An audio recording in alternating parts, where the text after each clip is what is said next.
The president is keeping his incoming cabinet list as close to his chest as possible. But the mystery surrounding the possible nominees has increased anticipation all the more. That's on our lineup tonight.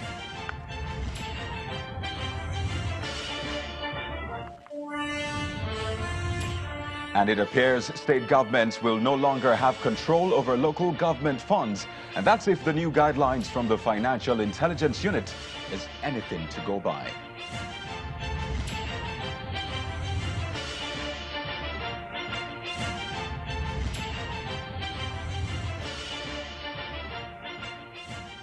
Hello everyone and welcome to Politics Today, live on Channels Television, your home for the news. I am Kayode Okikiolu right here in Lagos, Nigeria. Well, let's begin with our countdown to May the 29th, which is the day Nigerians will be witnessing the inauguration of new and returning elected officials across the country, from the president to governors across the 29 states where elections held on March the 2nd.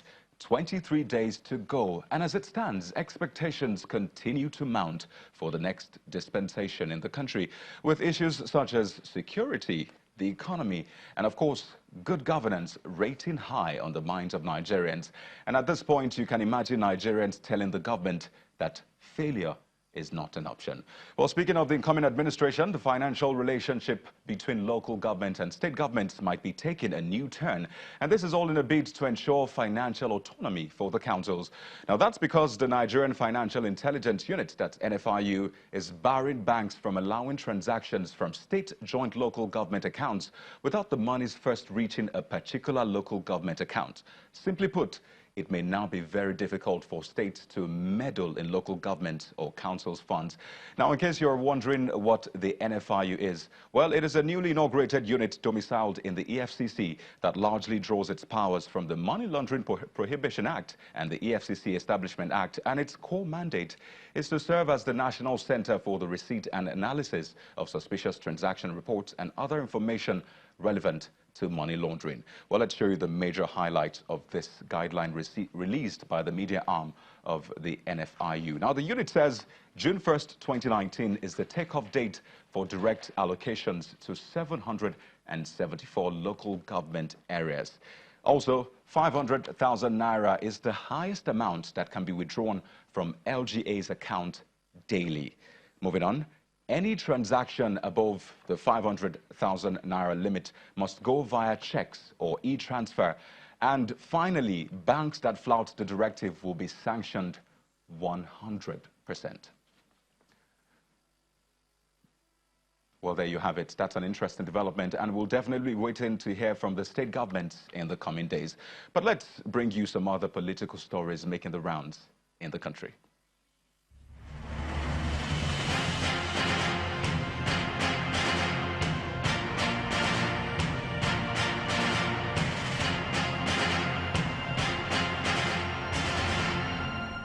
A 46-member Benue State Transition Committee has assured civil servants of a timely resolution of the 2017 salary outstandings, where workers are owed arrears between 5 to 9 months for both the state and local government workers, respectively.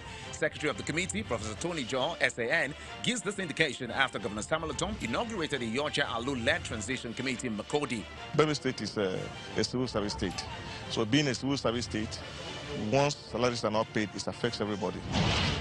Although the dust generated by the tensions that greeted the last elections in Rivers State may have settled, there are still lingering questions over some alleged killings during the polls. This comes as the House of Representatives is seeking to conclude investigations into the killing of a chartered accountant during the exercise in Kano local government area, allegedly by security operatives.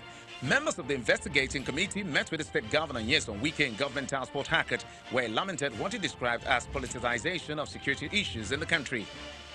This is the only state where government has not assisted us to fight insecurity. But my happiness is that it's all over the country now. That is how the world is. Instead of us to team up and fight together, everything will politicize.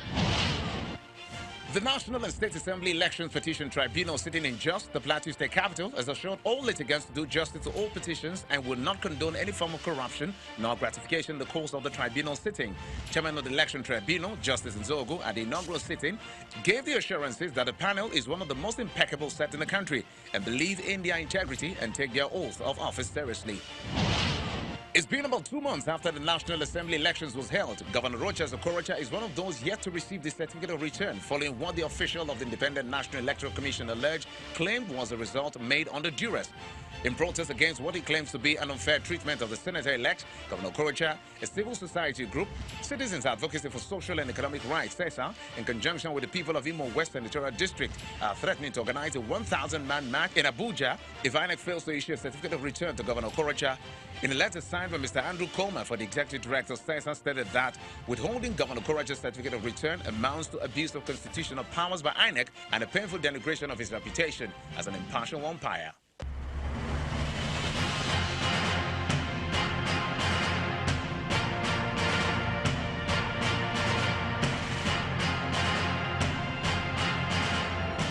Well, let's get into the discussion tonight as we weigh in on perhaps one of the best kept secrets in the country at this moment. That's talking about President Muhammadu Buhari's cabinet list. Let's speak to our guests tonight. We have the chairman of a young progressive party, Mr. Bishop Amakiri, with us in our Abuja studio. And right next to him is Mr. Ajulo, a member of the All Progressives Congress and a legal practitioner. Thank you for joining us tonight, gentlemen.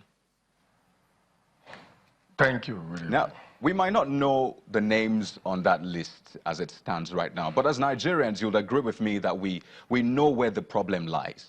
We know what we need to do. I want to believe we have solutions in mind. So I do not want to preempt your response, but Mr. Amakiri, do you think as it stands right now, anything needs to change with the president's ministerial formula? Do you think anything needs to change? Thank you, Kayode.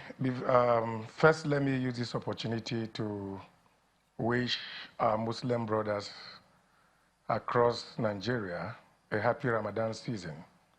I pray that God will lead them throughout this period of spiritual purification. Well, back to the question. Governance is a continual thing.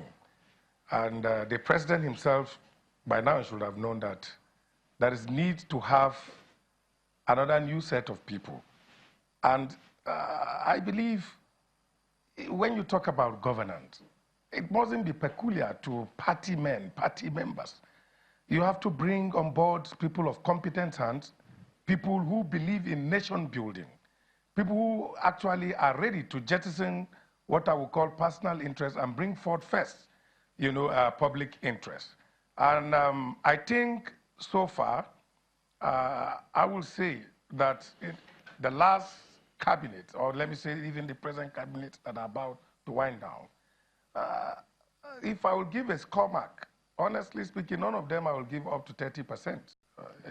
That's a fail. 20%, because the nations are growing, and we are just far left behind.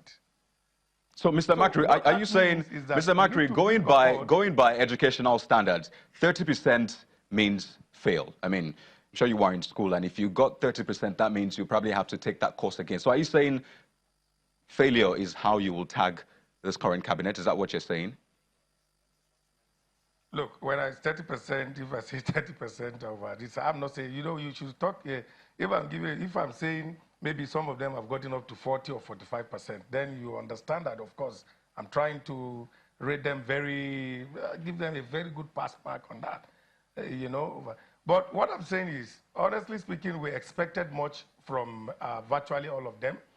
And so far at the moment, they have underperformed to my, my own opinion. All right. This is my own kind of opinion that I'm giving to you. Right. I think we should begin to learn how to depart from this myopic way of celebrating people who have just, maybe because Nigerians are battered with some kind of leadership.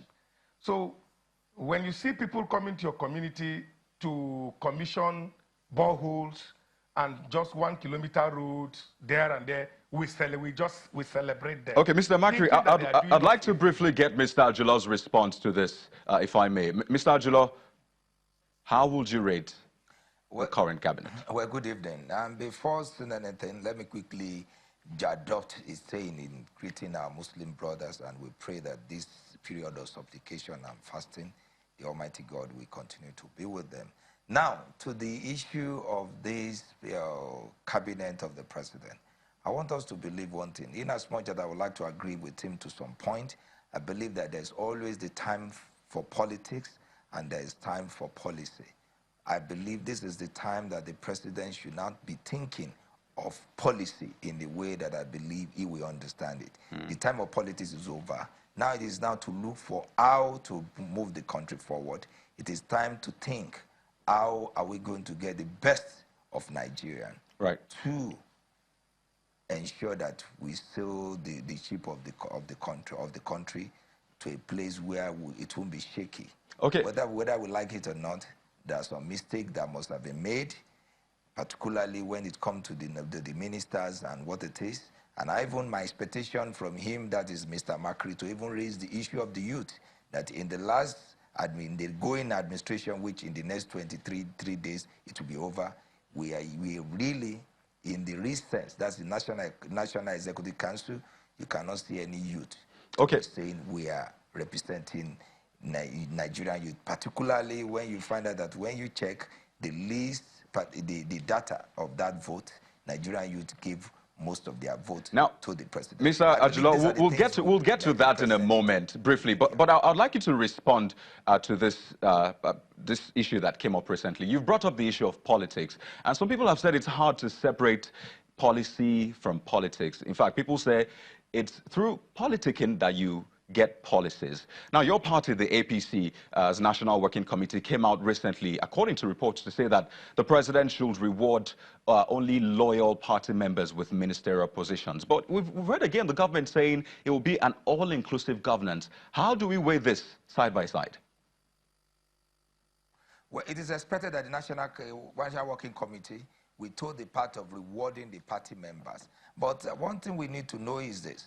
As God we have the president, this will be this last time, and this is the best time to show that, look, I'm a statesman. And that's why you see that politician thinks about politics, and I believe statesman thinks only of politics. And I believe this is the best time for the president to show the stuff he's made up. And that is why, and from his body language, you can know that immediately after winning that election, the president seemed to be a little bit aloof, to believe that what I'm going to do to Nigeria now is to really give it to them exactly the way it will move the Nigerian forward. It is expected. Of course, party will continue to campaign and continue to promote their party agenda, which is expected of anybody. But here, this is Nigerian interest. And I believe that nothing should be too small and nothing should be too big to sacrifice for that Nigerian interest. If the president believes that where I believe other people will do better, will perform better, for the sake of Nigeria, for the development of Nigeria, for making Nigeria a very greater country, I believe we should do that. All right. Now, another major issue that has come up is the cost of governance in recent times. And Mr. Amakiri, I'd like to take you up on this briefly. The cost of governance is an issue that has been in discussion over time. Now, from what you have seen, do you think we have too many ministers in the country? Well, if you have a big house that can contain maybe 10 people, everybody have his room or his or her room in the house, I don't think that is a problem. What is important is the house. How are they maintaining the house? Okay? I do not think we have so many ministers actually at the moment on board. What is important is if we have sense of direction, leadership that are sincere, that have sense of direction, and are very competent to usher people the real service to humanity that they they are aspiring for.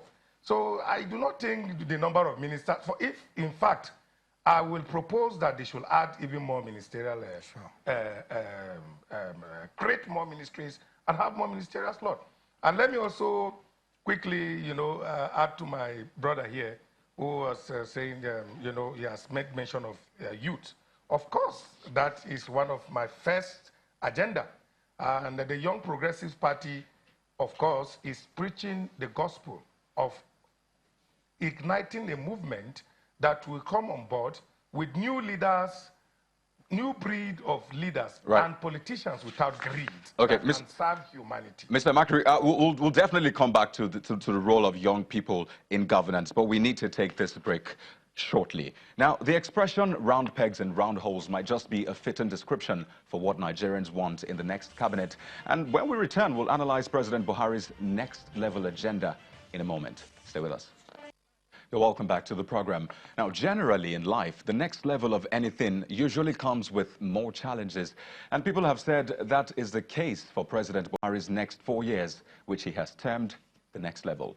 Now, even the president himself has told Nigerians to brace up for the challenges ahead. So let's rejoin our guest tonight. We have the chairman of the Young Progressive Party, Mr. Bishop Amakiri, with us in Abuja. And right next to him is Mr. Ajulo, member of the All Progressives Congress and a legal practitioner. Thank you for staying with us, gentlemen. Now let's get into the agenda for the next level, if I may. Now, Mr. Ajulo, what should be on top of the agenda for this next administration? We're trying to preempt. So what do you think is most important for this next administration? Well, I think as it is today, what is most important is the security first, is how to get it right. As it is today, bandits seems to be taking over the entire northern region of this country, from the southwest to from the northwest to the northeast. As at yesterday, we're hearing the rumor that even the neighboring Niger here, some of them are there. And you can see most of the posts on the social media, seeing some young people with motorcycles boasting that nothing can happen to them. And I think this thing is getting worrisome recently, because we need to know what is really happening and how to really stop them. And the fear now is the way our security agency, their response seems to be that they are already getting a little bit stale. They're already used to it. And now, Mr. Ajulo, but your party, the APC, is in power. So we expect that the bulk ends at your party. So, I mean, this is coming from me. I'm surprised. Well, let's quickly get something right. I must say I'm a sympathizer of the APC. I'm here to really declare that I'm a member of APC. Interesting. Mind you, I was the National Secretary of Labour Party, and when I left the party, I informed the whole nation that I've left the party. And if actually I'm joining the party, it will be what will be made known formally. So that's sympathizer, okay. So as a sympathizer of the APC, please go on as a sympathizer. So as it is, the truth must be told.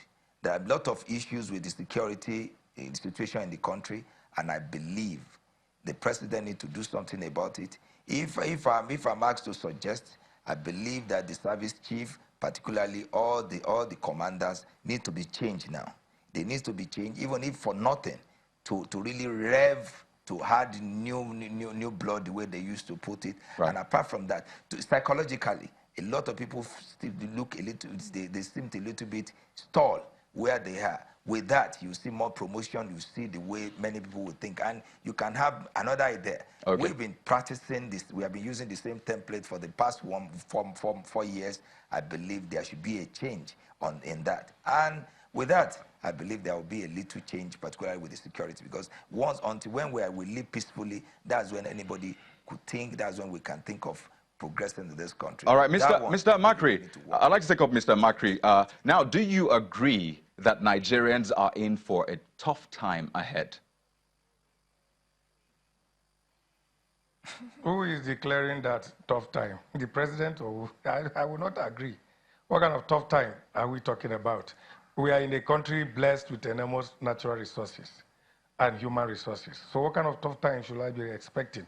Look, for me, one of the major things we must address in Nigeria, sincerely speaking, if we must grow, if we must progress, is the fact that the leadership deficit today in Nigeria must be filled. Otherwise, we'll just continue to dance the same, just in one circle.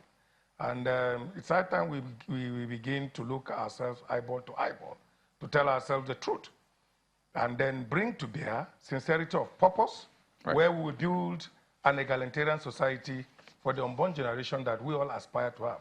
And one of the problems that I think is we are having, that has befallen us today, is the fact that we do not have leaders that actually think about the next generation. That's the problem. That's just the crystal truth. Any father that does not think or does not wish his child to surpass his achievement, I think that father is not worth calling a father. And we don't have that kind of leader, those kind of leaders today in Nigeria. These are the kind of leaders we in the YPP want to grow in Nigeria. People that have a great deal of patriotism, people that have a great deal of nation building, people that are here to serve humanity. Mr. Amakiri, so, I know the conversation is tilting gradually to young people, which your party stands for. But I'm sure you've heard the argument that young people are perhaps not ready, in quote. I personally don't subscribe to that. But that's something flying around saying, I mean, imagine what young people are involved in today. These are people who want to put the country in their hands. So how do you respond to that argument? That young people are not ready. Right. I disagree with that. I fall in that age of young people. And so many of them are out there that are very innovative, industrious, and are really making Nigerian proud. But the problem that we have today is the fact that the opportunity has not been given to many of us. But we are not waiting for the opportunity, because the truth of the matter is that nobody can give you, you cannot wake, to success. You walk to success. You can only walk to success.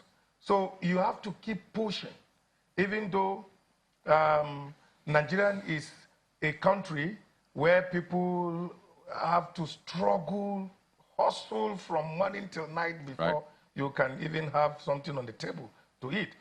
Why? Because there is no leadership that, is patriotic about, her citizens. Okay, Mr. Amakiri, now I'll need to butt in right now, and let's take a look. Apart from the involvement of young people, I'd like us to take a look at the federal character principle, which is a major issue for discussion. And Mr. Ajulo, briefly, the federal character on one hand, there's competence on another hand. That's an ongoing conversation. From what you've seen so far and what you are preempting, how do you see this playing into the choosing of next ministers in Nigeria? Well, I want to believe that there will be some changes, particularly when it comes to that. I remember during the electoral campaign and even after winning the election, the president makes some allusion to that, saying that there will be a change, particularly when it comes to the way appointments have been tilted to some region in the country. I think he said that, and I want to believe that there should be sincerity in what he said. And again, the issue of the federal character, like I happen to be one of those that never believe in that, because what matters most is let the right person do the job. There are some places, and for you to really get it right, you need to see when Nigerian has time, we have tournament like football, then nobody will think of federal character, because all what we are thinking for is to get the right person. So if based on just mere games, we can be so serious and to know who should be the right to do the job. Why should it be when it comes to governance that really matter? That it's like your life and my life is given to some people and they just mess it up. I believe we need to talk about that. We need to really expect that, and we need to really work on the president to ensure that this happen to be some of his promises during the election, even after the election. And one of the reasons why I want to try to believe him is that even after winning, he still tried to raise that there are some issue, particularly when it comes to the security, those that man our security, and there will be some changes. All right. In the next 23 days, I think we'll know what it is. Definitely. Now, it'll be interesting to see if governance is truly as less complicated as football, for example, as you put it. But I'd like to appreciate you, our guests, Mr. Bishop Amakiri, the chairman of a young progressive party, and Mr. Kayode Ajulo, a sympathizer, you said, of the All Progressives Congress and a legal practitioner. Thank you so much for joining us on the program tonight. Well, that's our show tonight, everyone. Thank you for watching. I am Kayode Okikiolu. Have a beautiful night.